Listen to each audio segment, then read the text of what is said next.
कहानी का आगाज उस लम्हे से होता है जब सारा और ज़ारा के वालिदैन बरसों की दूरी के बाद आखिरकार एक दूसरे से मिल चुके हैं। वक्त ने दोनों बेटियों को माँ बाप के आंगन में वापस ला खड़ा किया है। लेकिन कहानी यहाँ खत्म नहीं होती, बल्कि यहाँ से एक ऐसा तूफान उठने वाला है जो सब रिश्तों को हिलाकर रख देगा।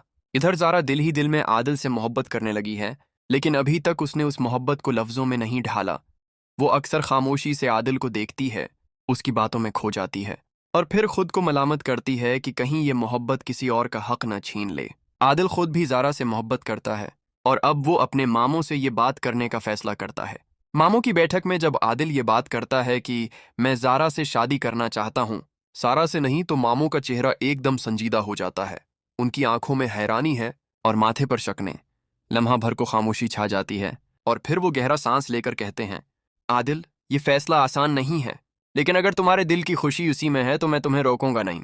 दूसरी तरफ सारा ज़ारा से लपटकर रो रही होती है, आंखों से बहते आंसू और लरजती आवाज में कहती है, ज़ारा, तुमने मुनव्वर और रेशी की शादी करवा दी, जबकि अबू कभी पसंद की शादी के कायल ही नहीं रहे।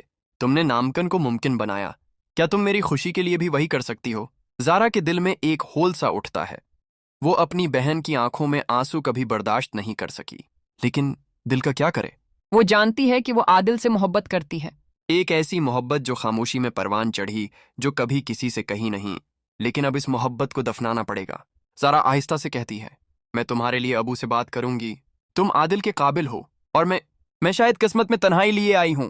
ज़ारा की कुर्बानी के लम्हे में उसकी आंखें वीरान हो चुकी होती हैं, लबों पर हंसी की जगह दर्द है और दिल में सवाल, क्या मोहब्बत वाकई कुर्बानी मांगती है? दूसरी जानिब ड्रामे की सबसे बड़ी वलन फरत अपने झूठ का जाल बनती चली जा रही है। वो सच को छिपाने, सारा की मां को बदनाम करने और हर इल्जाम दूसरों पर डालने की कोशिश करती है। मगर ज़ारा ने अब फैसला कर लिया है, अब सच छिपेगा नहीं, सब कुछ सामने आकर रहेगा। ज़ारा फरत को आमने सामने खड़ा करके कहती है, तुमने हमें एक दूसरे से जुदा करने की कोशिश की, मगर अब मैं तुम्हारी हकीकत सबको बताकर रहूंगी। फरत के चेहरे का रंग उड़ जाता है। वो जानती है कि अब बचना मुश्किल है, और यही नहीं, उसके गुनाहों की सजा अब उसकी बेटी ऋषि को मिलने वाली है। ऋषि का शौहर उसे धोखा देकर सारा माल हथिया लेता है और गायब हो जाता है। ऋषि तड़पती हुई अपनी माँ से कहती है, ये सब तुम्हारी तरबियत का नतीजा है। तुमने जो बीज बुए, अब वो मेरे नसीब में कांटों की सूरत आगाए हैं। फरत के पांव तले जमीन निकल जाती है, आंखों के सामने अंधेरा छा जाता है। वो जो हमेशा दूसरों पर इल्जाम लगाती रही, आज खुद अपनी बेटी की नजरों में मुजरिम बन गई है। ज़ारा, सारा, आदिल, सरमद और हर किरदार अब एक ऐसे मोड़ पर पहुंच चुके हैं जहां एक गलत फैसला सब कुछ बदल सकता है। और अब सवाल ये है, क्या ज़ारा वाकई अपनी मोहब्बत की कुर्बानी दे देगी, या सारा खुद सच जानकर अपनी बहन के लिए पीछे हट जाएगी?